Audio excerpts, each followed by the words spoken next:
साद रफीक की धुआंधार तकरीर जो कल उन्होंने मीठी मीठी जो है वो हुकूमत की क्लास ली है। मीठी मीठी की क्या बात है, मतलब जो भी मामलात और हालात जिस तरीके से जो है वो इन प्रोसेसली जो है वो हुकूमत के चल रहे हैं, उस पर जो अपोजिशन की जो है वो बात सामने आई है बड़े ही अदब और एहतराम के साथ, तो वो खास तौर पर मुस्लिम लीग नून के रहनुमा ख्वाजा साद रफीक साहब ने जो है वो कड़ी तनकीद का जो है वो निशाना बनाया है और कहते हैं कि इमरान खान कहते थे गुर्बत बढ़ जाए तो समझ लें वजीर आजम चोर है। कौमी असम्बली में खिताब करते हुए ख्वाजा साद रफीक साहब ने यह कह दिया कि हमें पता है कि आपकी हुकूमत जो है वो कितने वोटों की है, 11 वोटों की है, और वो वोट भी जो है वो कहाँ से आए हैं वो भी हमें मालूम है। तो आप जो है वो अपने लीडर को समझाएं, मुखालफिन को मुकदमात में उलझाने से मुल्क नहीं चलता। अब उन्होंने मजीद क्या कहा है, आइए उन्हीं की जुबानी जो है वो सुन लेते हैं कि वो क्या जो है वो बयान दे रहे हैं और किस तरह कड़ी तनकीद जो है वो हुकूमत पर कर रहे हैं। जी दिखाइएगा। आपके लीडर फरमाते थे और बार बार ये भाषण देते थे कि जब गुर्बत बढ़ जाए तो समझ लो कि वजीर आजम चोर है। वो फरमाया करते थे और वो बाकायदा नकलें उतारते थे कि कशकोल लेकर फिरते हैं और मुझे शर्म आती है, मैं तो खुदकुशी कर लूंगा। अल्लाह ना करे वो कभी खुदकुशी करें, लेकिन आपने पाकिस्तानी कौम को खुदकुशियों पर मजबूर जरूर कर दिया। आप ये देखिए, अब 2 साल हो गए आपको आए, आपको मुकाबला करना था भूख का, बेरोजगारी का, गुर्बत का, नाइंसाफी का। आपको मुकाबला करना था इंडियन एग्रेशन का, आपने मुकाबला किया सिर्फ अपोजिशन का, और उसके बाद उस आजाद मीडिया का जो आप पे तनकीद करता है। आपने ये भी नहीं सोचा कि ये वही लोग हैं जो आपकी हुकूमत लाने वालों में शामिल थे, आपने उनको भी टारगेट कर दिया। बिल्कुल सही। अब ये ख्वाजा साद रफीक साहब का बयान जो है वो आपने सुन लिया और कहते हैं आपने जो है वो ऐसे तमाम लोगों को टारगेट कर लिया कि जो आपके काम आए और जिन्होंने आपको लाने वाले थे। मीडिया ने, पाकिस्तान तहरीक इंसाफ की हुकूमत को लाने में मीडिया का एक अहम किरदार है, ये किसी से ढकी छुपी बात नहीं है। तो ख्वाजा साद रफीक साहब का जो है वो ये बयान सामने आना कि मीडिया ने भी आपको बड़ा सपोर्ट किया और फिर आपने मीडिया वालों के साथ भी जो की वो भी सबने जो है वो देखा। बहरहाल जी, बात इतनी सी है कि पाकिस्तान की बात है और पाकिस्तान की किसी हुकूमत की बात नहीं है। जो अच्छा परफॉर्म करेगा वो अच्छा रहेगा, जो नहीं अच्छा परफॉर्म करेगा उसे तनकीद का निशाना तो जाहिर बात है बनाया जाएगा। सब अच्छा है क्या बोर्ड लगा देने से सब अच्छा नहीं हो जाता।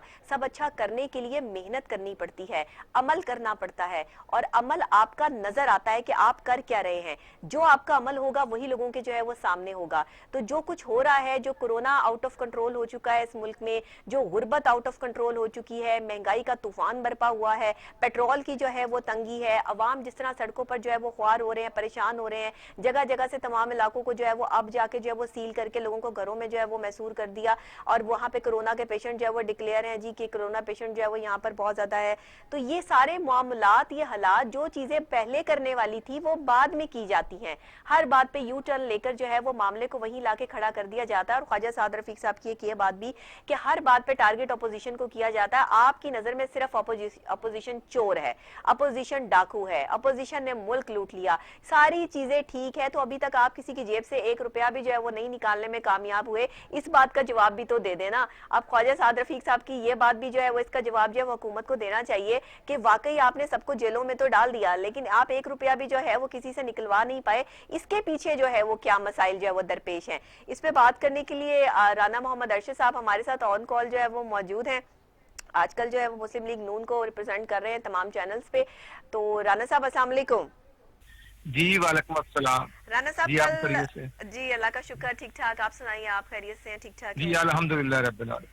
ख्वाजा साद रफीक साहब की धुआंधार तकरीर और हुकूमत को आड़े हाथों लिया, बरस पड़े हुकूमत पर, तमाम तनकीद को भी जो है वो बड़े तरीके से जो है वो उन्होंने किया, लेकिन उन्होंने कहा कि सिर्फ अपोजिशन को निशाना बनाने से बात नहीं बनती है, अगर आपने मुल्क को चलाना है तो फिर आपको काम करना पड़ेगा।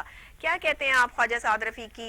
जाहिर है आपके सीनियर रहनुमा हैं और आप भी माशाल्लाह जो है वो सीनियर रहनुमा है मुस्लिम लीग नून के। तो अब ये बात किस तरफ जाती है? बात तो हो गई, कर तो दी, लेकिन अब जाती किस तरफ है? आपकी बात को लिया किस तरह है हुकूमत ने? बिस्मिल्लाहिर्रहमानिर्रहीम।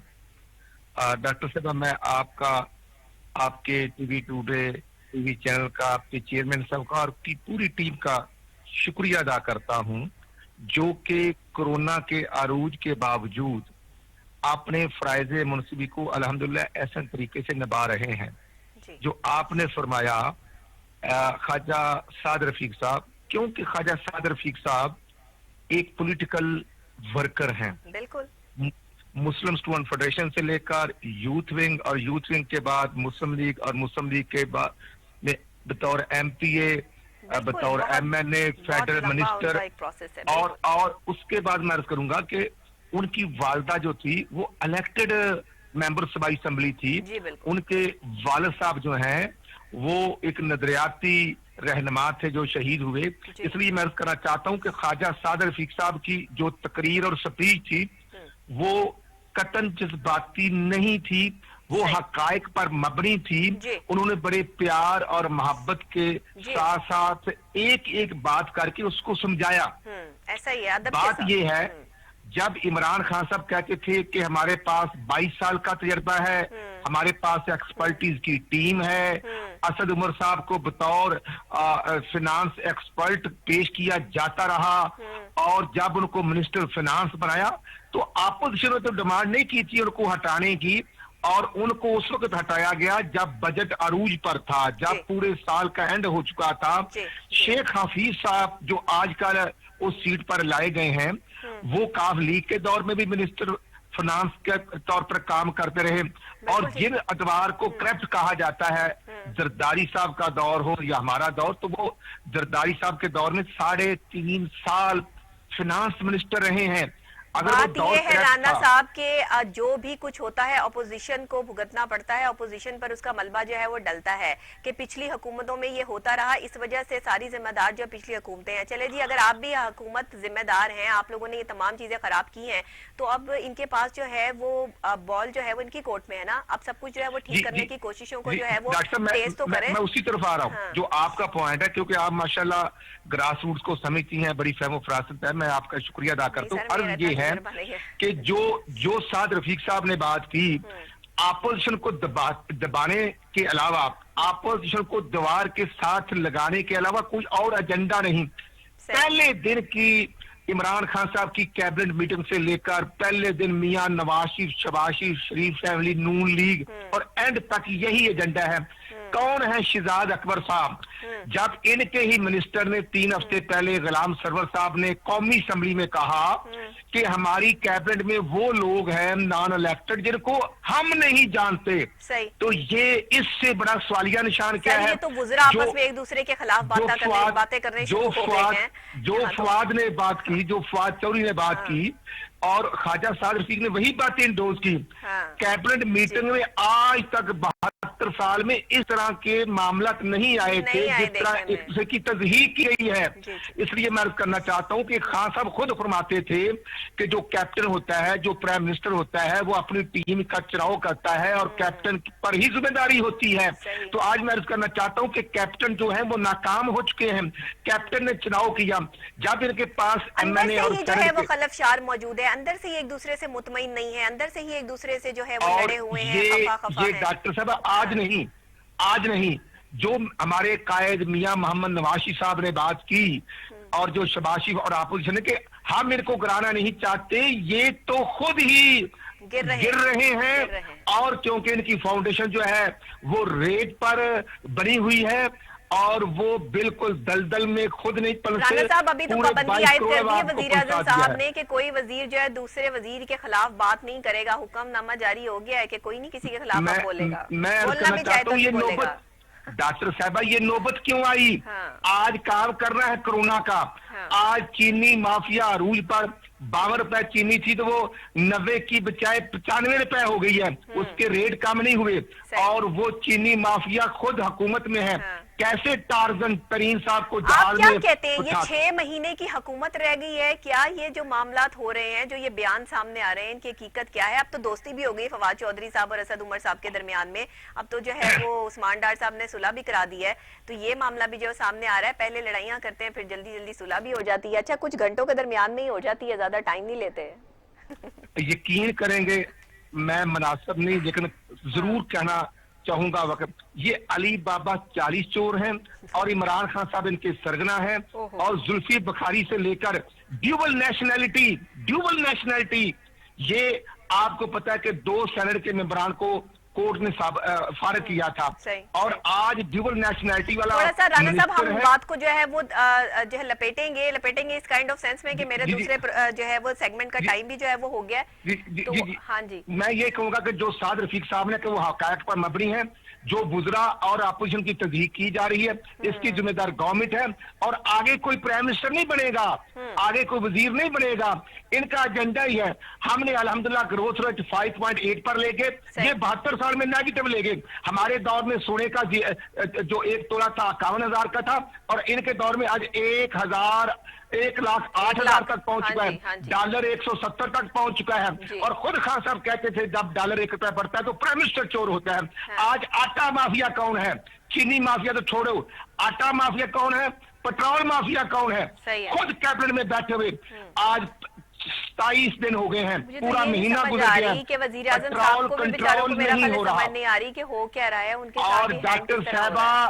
हाँ। डॉक्टर साहबा मेडिसिन के नाम पर दोबारा महंगी कर दी गई। जी, जो मेडिसिन राजा महंगी हो चुकी कियानी- है, बिल्कुल, राजा बिल्कुल। कियानी ने हाँ। मेडिसिन में अरबों रुपए कमाए, नैब में केस गया, किसी ने नहीं पूछा। 200 पूछना रुपए है तो वाली पकड़ गोली लो, जो है वो 2400 पकड़ लो रुपए की जो शहबाज फरोख्त हो रही शरीफ है। को, पकड़ लो शहबाज शरीफ साहब को। हाँ जी। हाँ, हमजा शबाशी को 13 महीने हो गए, उनको अंदर ही रखना है। राणा सनाउल्लाह साहब के पीछे, शाहिद खाकान अब्बासी के पीछे, एहसन इकबाल के पीछे। मैं समझता हूँ ये अपोजिशन के साथ जो कर रहे हैं इसका नुकसान मुल्क का हो रहा है, मुल्क दिवालिया हो चुका है। शेख जी, रशीद ने जाहिर है। खुद कहा था जाहिर है। कि कोरोना से पहले ही मुल्क दिवालिया हो चुका था। तो मैं अर्ज करूंगा इंतहाई अदब से, खान साहब क्रिकेट खेलना और है, हुकूमत चलाना और है। क्योंकि आपके पास 7 साल आपने खैबर पख्तूनख्वा की गवर्नमेंट चलाई, आप एक हॉस्टल नहीं बना सके और आप वहां पर बीआरटी बना रहे हैं। तो वो जो 22 अरब का मंसूबा था वो 100 अरब से क्रॉस कर चुका है। सही खान है। साहब आपने साफ कमीशन बनाया था खैबर पख्तूनख्वा ने, आपने बंद कर दिया। और आज आपके गुजरा जहांगीर तरीन, उसके बाद खुसरो बख्तियार, उसके बाद मैं समझता हूँ परवेज खटर साहब, महमूद खान इनके चीफ मिनिस्टर, ये सारे नैब के केसेस में हैं। बिल्कुल और सही, खुद खान बिल्कुल साहब सही। पर खुद खान साहब पर अब क्या हेलीकॉप्टर का समझते हैं केस राणा है। साहब, ये तो सारी बातें हो गई, वो आप उन पर बरसते रहे, गरजते रहे, गरज बरस चलती रहे। ये गरज बरस का कोई जो है वो कुछ नताइज भी निकलने हैं, जी, कोई पाकिस्तान जी। की आवाम के लिए भी जो है वो कोई रिलीफ जो है वो कुछ अनाउंस होना है, कोई कोरोना को डॉक्टर साहब, कंट्रोल होने के भी आगे कोई डॉक्टर साहब, चीजें नजर आ रही जी। हैं कि नहीं? जी, आपने ठीक फरमाया। हाँ। जो बात शबाशी साहब ने की थी जब हाँ। लंदन से आए थे, हमने कहा कि हमने कोरोना पे सियासत नहीं करनी, हमने काम करना है। ठीक। यकीन करेंगे एपीसी की प्रपोजल दी, ये अपना खुतबा देके भाग गए। उसके बाद कौमी असम्बली का आप बजट इजलास के अलावा खान साहब के पास राणा वक्त साहब नहीं एक कौमी तो असम्बली बात में आने तय के है लिए। कि जब तक आप सबको साथ लेके ना चलें, आप कहीं पे भी बैठे हो, ये हुकूमत की बात नहीं है, आप किसी भी जगह पे बैठे हो, जब तक आप लोगों को साथ ले जाने के, रखने के, उनको परखने के, उनके मशवरे के आदी ना हो, बेशक आप उनके मशवरे पे अमल करें ना करें, आपकी अपनी मर्जी है, लेकिन जब तक आप सब लोगों को जो है वो साथ लेके चलने के आदी ना हो, तब तक आपकी कामयाबी जो है वो अटकी रहती है, आप कामयाब डॉक्टर नहीं हो पाते। मैं सिर्फ आधा मिनट मैं ये अर्ज करूंगा, हमारे कैद मोहम्मद नवाशी साहब, शबाशी साहब और हमारी जो CWC हमारा ये फैसला है, हम हुकूमत नहीं कराना चाहते, हम कहते हैं ये काम करें, ये डिलीवर करें। और ये खुद ही जो इनके वुजरा हैं, वो जो गुलाम सरवर साहब ने बात की, उनके होते हुए मईद यूसुफ साहब को जब स्पेशल एडवाइजर लगा दिया गया हवाबाजी का, तो वो आपको पता है कि प्राइम मिनिस्टर के साथ बैठकर प्रेस कॉन्फ्रेंस में बैठा होता था। जब ये इग्नोर करेंगे, इनका एक पॉलिटिकल वर्कर जो वो है अली साहब, जो सर उनका तो ये दुख ही खत्म नहीं हो रहा गुलाम सरवर साहब का कि इतनी करप्शन हुई, इतनी बेजाब्तियां हुई, जाली डिग्रियां आप लोगों ने जो है वो पायलट भर्ती कर लिए, और जो लोग पायलट थे उनको इम्तिहान देने नहीं दिया, उनकी जगह दूसरे लोगों को इम्तिहान दिलवाए। आज मैं समझता हूँ जो ये बातें कर रहे हैं, सिविल एविएशन का डीजी 2 साल से नहीं है, तो ये हमने रोका हुआ इनको कि काम ना करें। और अगर कोई सिटिंग सरकारी मुलाजिम के पास चेयरमैन का एडिशन चार्ज या पीए करे, तो उसकी जिम्मेदारी ये है, ये नाहल है। सर इनके सितारे ना चेक कर लिए जाएं कि इनके सितारे क्या कह रहे हैं। मैं अर्ज ये करना चाहता हूँ, कहीं कोई इनके सितारों में सारे प्रॉब्लम तो नहीं आ रही? इनके सितारे जो कर रहे हैं, लेकिन इनकी हरकत की वजह से 22 करोड़ आवाम का जीना हराम हो चुका है। हाँ। आटा 1610 रुपए से लेकर खतरनाक 2400 रुपए प्रोसेस में है, तक alarming 2400 situation रुपए है। तक आटा पहुंच चुका है। चने की दाल जो 65 रुपए की थी वो 190 रुपए 180 रुपए की हो चुकी है। पेट्रोल जो है पूरी दुनिया में सस्ता फ्री मिल रहा है, यहाँ पर आज भी 75 रुपए में और नहीं मिल रहा। सही, कौन सही, है सही, सही। ये गवर्नेंस नाम की कोई चीज है नहीं। अच्छा, खान पॉइंट साहब आउट ने- करवाएं तो उसके बावजूद भी मामला जो है वो हल होते नजर नहीं आते। आप लोग के इतने चीखने चिल्लाने बात डॉक्टर करने का साहबा- भी कोई जो है वो फायदा तो होता नहीं सर। डॉक्टर साहब, जो इनके एमएनए ने बात की, राजा रियाज ने और वो शराज साहब ने, हाँ। उन्होंने कहा कि जो रेट 10% था वो 30% हो गया। करप्शन का रेट, कमीशन का रेट, एक सिटिंग एमएनए इनकी पार्टी का ये कह रहा है। जी। और फिर जिस तरह फवाद चौधरी ने कहा कि पार्टी की अंदरूनी झगड़ों की वजह से हम नाकाम हो चुके हैं, जी। हमारे पास 5-5.5 माह का वक्त है। हकीकत ये है कि सही। इमरान खान की जिद की वजह से वो जमहूरियत की जो मैं समझता हूँ बिल्कुल ठीक है राणा साहब, आप ठीक कह रहे हैं। राणा साहब बहुत शुक्रिया आपका कि आपने जो है वो इस पर जो है वो बात की, और साथ ही आपने जो है ख्वाजा साद रफीक को जो है वो जिस तरह से डिफेंड किया, वो भी आपकी बात जो है वो सब ठीक है। ये सारे मामलात और हालात जो है वो बिल्कुल आप ठीक कह रहे हैं, आप अपनी जगह पर ठीक हैं, पर हुकूमती नुमाइंदों से अगर बात करें तो ऐसा लगता है कि वो अपनी जगह पर ठीक है, उनको शायद कुछ संभालना नहीं आ रहा, कुछ करना नहीं आ रहा। अब वजीर आजम साहब का भी जो है वो